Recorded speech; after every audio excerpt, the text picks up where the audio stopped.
Kalian dapatin produk quality ini dari mana? Eh, dari software product quality ini dari PowerPoint Kak. Bukan, Dari maksud saya kenapa kalian ngambil produk quality ini gitu. baru berdasarkan asumsi. Kayak sama kayak tadi, asumsinya tolong diperbaiki lagi.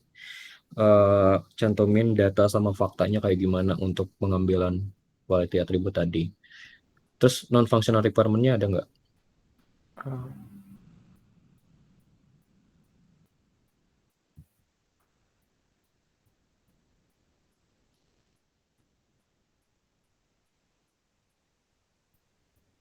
oh yang ini Kak contohnya.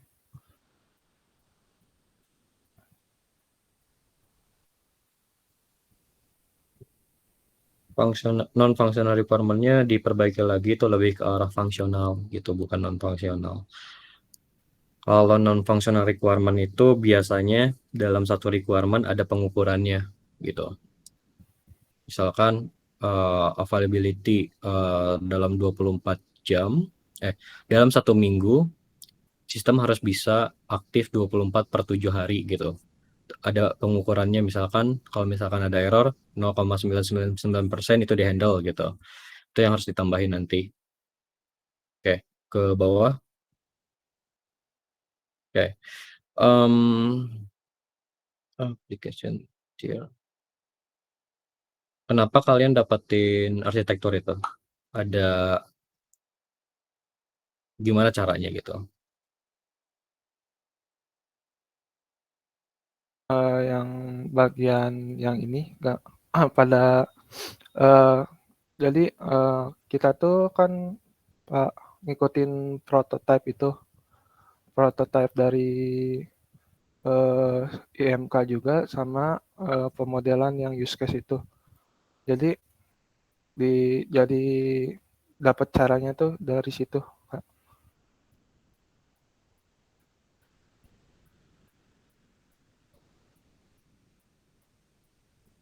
Oke. Untuk arsitekturnya ini harusnya didapetin dari kalian ngelakuin proses atam gitu. Jadi kan ada beberapa proses yang awalnya nge-present atom, nge-present non-functional requirement, nge-present bisnis requirement-nya kayak gimana, utility-nya seperti apa, baru teman-teman bisa masuk ke tactics dan pattern-nya, habis itu baru bisa nentuin arsitektur yang cocok itu apa gitu. Jadi yang harus dikerjain dulu, kalian ngerjain atom dulu, baru bisa ngerjain arsitektural model ini gitu. Terus ini pakai model apa? Jenis arsitektur apa?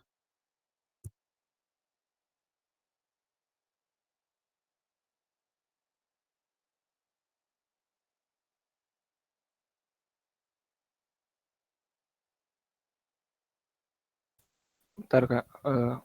Kalau nggak salah jenisnya itu bentuknya multi tier, Kak. Apakah multi-tier itu karakteristiknya cocok dengan non-functional requirement kalian nggak?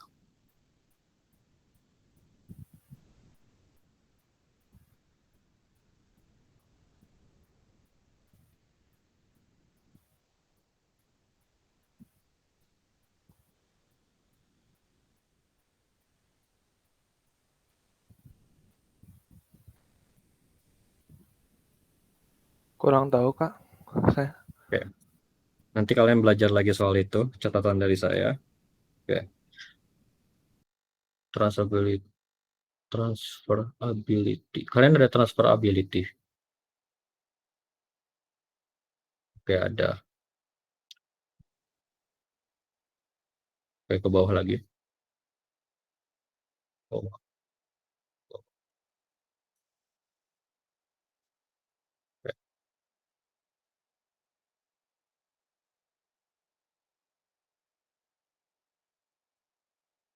Kalian nentuinnya gimana ini? Pakai cara apa dan aspek yang diukurnya itu seperti apa?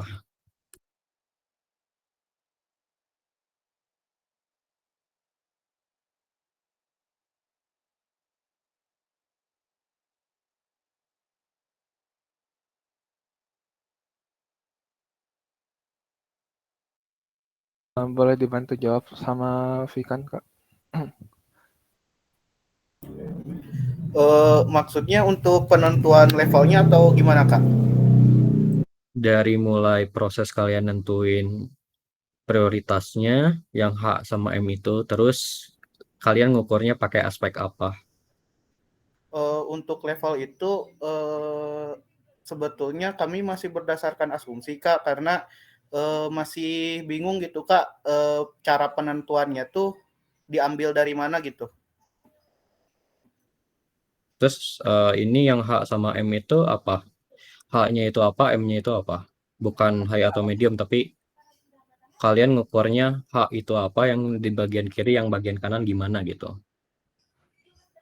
Oh, kami itu waktu kemarin nyoba lihat di PowerPoint, eh, kelompok kami itu mengartikannya kalau misalnya HM itu berarti high medium gitu aja, Kak.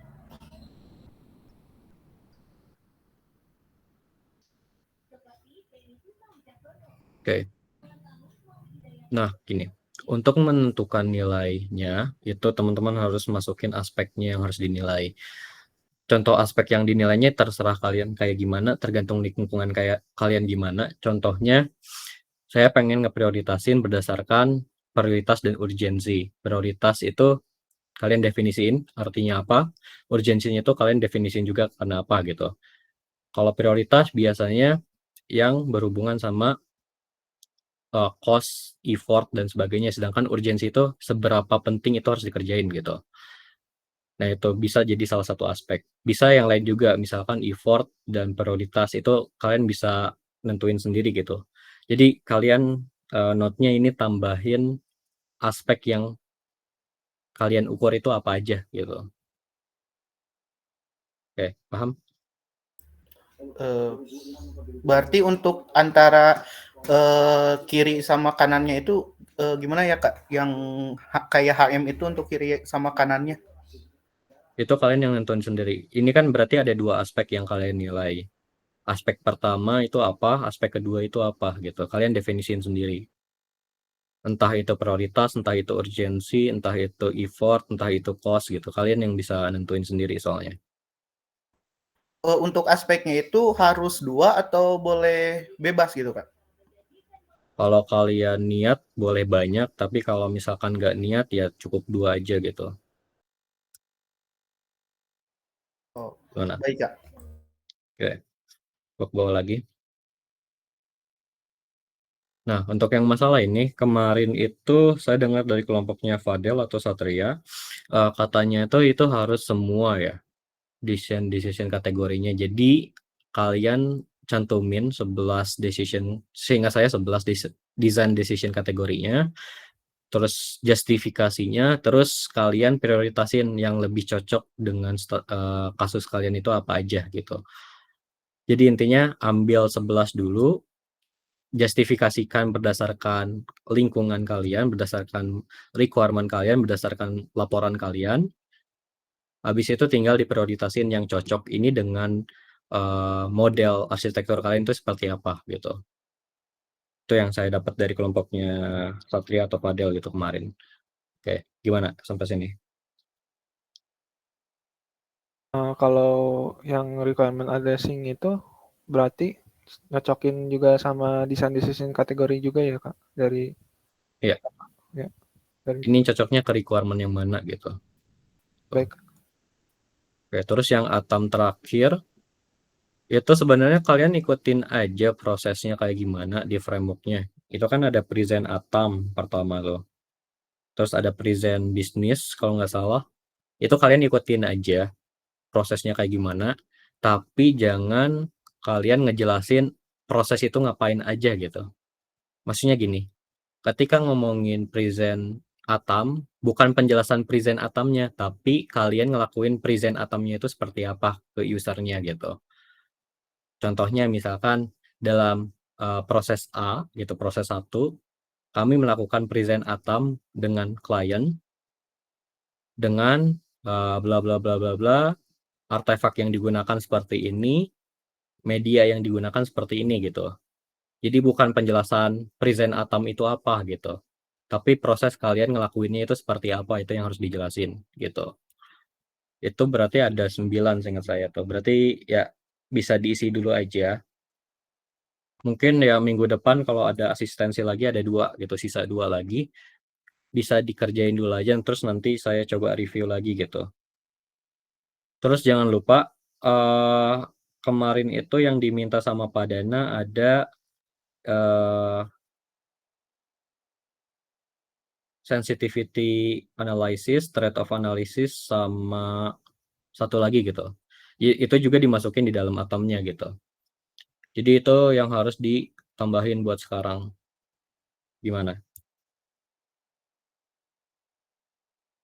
Dari kelompok kalian.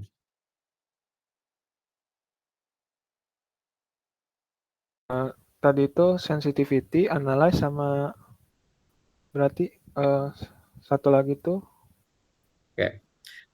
Coba kalian buka LMS-nya deh. Ada nggak PowerPoint-nya?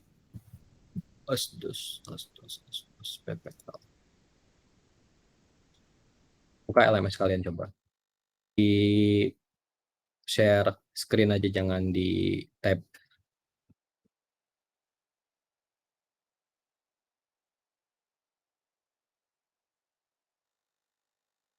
Atau nggak usah, ini saya udah dapat.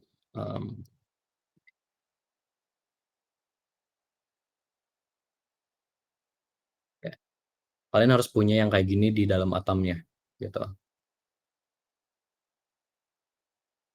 Ini ada di PowerPoint keberapa gitu, dicari aja.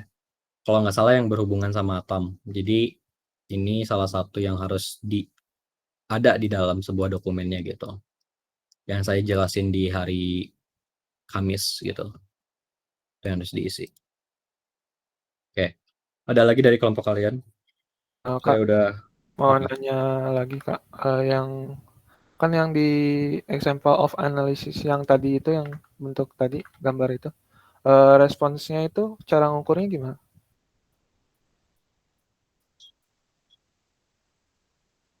Nah, itu makanya saya bilang di non functional requirement-nya itu harus jelas measurement-nya seperti apa. Karena itu yang menjadi responnya gitu. Jadi kalau misalkan ngomongin performance, saya pengen aplikasinya dalam 1 detik terbuka gitu. Berarti responsnya itu 1 detik gitu. Makanya kalau misalkan non-functional requirement-nya nggak jelas, nggak ada measurement-nya atau nggak ada pengukurannya, kalian nggak tahu responnya seperti apa gitu. Gimana? Baik Kak.